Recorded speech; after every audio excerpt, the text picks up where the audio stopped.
ఈరోజు వాక్యం వింటున్నటువంటి మన జీవితాలలో కూడా సంఘములో సమాజముగా కూడినప్పుడు, కుటుంబాల్లో కూడినప్పుడు మనం ఏదో పెద్ద పెద్ద కేకలు వేసి ఆరాధనలు పాటలు పాడుతూ ఉంటాం. బిగ్గరగా కేకలు వేసి ప్రసంగాలు నాలాగా చెప్తూ ఉంటారు.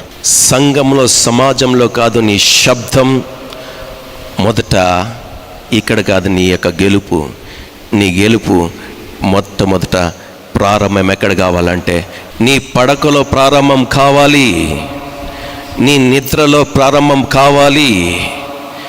దయ్యం ఏం చేస్తుందో తెలుసా? అపవాది ఏం చేస్తుందో తెలుసా? ఇంకొంత సమయం అని నేను ముందుకు కొనసాగిస్తూ వెళుతుంది. కొనసాగింప చేస్తూ ఏం తెలుసా? నేను చక్కగా నిద్ర పెడుతూ వస్తుంది. నిన్ను ఏం చేస్తుంది? ఇంకా నీకు నీ శరీరంలో ఇంకా అలసటను నింపుతూ వస్తుంది. ఎందుకో తెలుసా? అపవాదైనటువంటి సాతాన్ని మొట్టమొదట నువ్వు సమాజంలో కాదు, అక్కడ జయించాలి. అపవాదైనటువంటి సాతాన్ని నువ్వు ఎక్కడ జయించాలి? నీ నిద్రలో నువ్వు జయించేవాడిగా ఉండాలి. నీ నిద్రలో ఎంతమంది ఉదయకాలపు ప్రార్థనలో కలుసుకుంటున్నారంటే బహు తక్కువ మంది. చాలా మట్టి సంఘములలో, చాలా మటు మన సంఘంలో కూడా, మన సంఘం గురించే, నాకు సంఘం గురించి తెలుసు గనుక ఈ సంఘం గురించి నేను మాట్లాడుతున్నాను. వేరే సంఘాల గురించి నాకు అవసరం లేదు.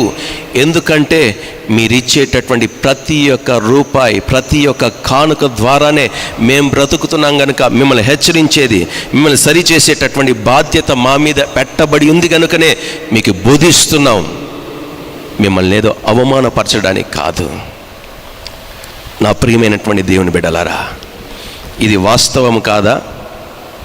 ఇది సత్యము కాదా? ఇది సత్యం.